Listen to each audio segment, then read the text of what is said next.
सूरज की किरणें धरती पर मुस्कुराने लगती है और हवा भी गुलाबी सा महसूस होने लगती है। तब प्रेम की अनोखी कहानी शुरू होती है। क्रिसमस और न्यू ईयर की छुट्टियां नजदीकत थी।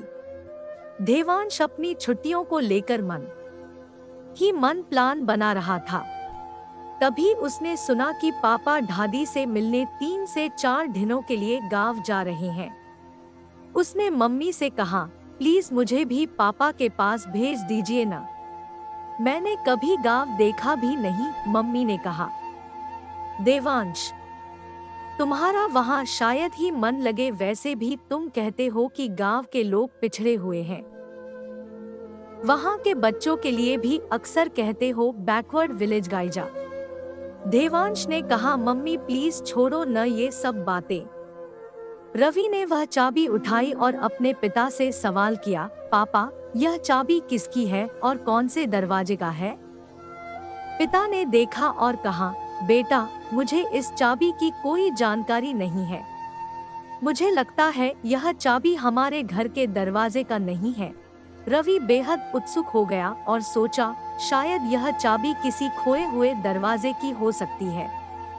मैं इसकी जांच करने के लिए बाहर जाऊं? पिता ने सहमति दी और रवि ने चाबी के साथ ही गांव के बाहर की ओर निकल पड़ा। वह बहुत सारे दरवाजों की जांच करने लगा, लेकिन वह चाबी किसी भी दरवाजे पर नहीं आई।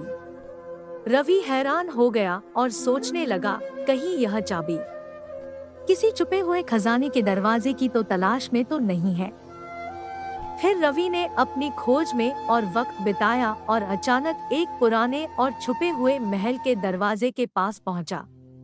वह चाबी की कोशिश की और देखा कि चाबी डिब्बे के दरवाजे में मिल जाती है। वह दरवाजा खोला और वहां एक बड़ा खजाना खुला। खजाने के अंदर अनमोल गहने और बहुत सारा सोना चांदी था। रवि ने खजाने के खोजी के पिता को बताया और सभी गांव वालों को बुलवाया। सभी ने इस खुशखबरी का स्वागत किया और साथ ही समझाया कि खजाना उनके समुदाय के विकास के लिए उपयोग किया जाएगा।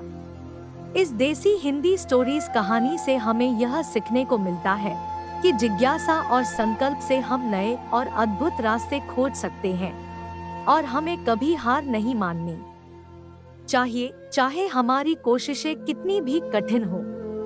और इसी तरह गांव में सौभाग्य का एक नया युग शुरू हुआ, जिसने दिखाया कि खोजकर अपने सपनों को पूरा करने का सफर कितना महत्वपूर्ण हो सकता है। अर्जुन के पास एक पुरानी पेंट ब्रश था, जिसके साथ वह दिन रात अपनी मनमोहक चित्रकला करते थे। वह जंगल, पहाड़ और फूलों के ख्वाब देखते थे और अपने पेंट ब्रश के माध्यम से उन्हें जीवंत कर देते थे। गांव के लोग उनकी कला के प्रति प्रशंसा करते थे, लेकिन अर्जुन का दिल कुछ और चाहता था। एक दिन वह अपने पेंट ब्रश से कुछ खास चाहते हैं और उसकी दुआ सच हो जाती है। उस रात अर्जुन अपने सपनों में देखता है कि उसका पेंट ब्रश जादुई हो गया है। जब वह उसके सपनों से उठता है तो उसका पेंट ब्रश वाकई जादू करने लगता है। अर्जुन उस पेंट ब्रश के साथ जंगल में जाता है और जब वह चित्रित करता है तो उसकी चित्रकला जीवंत हो जाती है।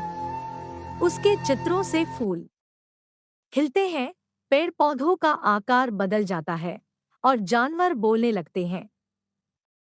अर्जुन जदीद दुनिया में खो जाता है, जहां प्राकृतिक सौंदर्य की अत्यंत खोज होती है और वह अपनी पेंट ब्रश के साथ जादू करता है।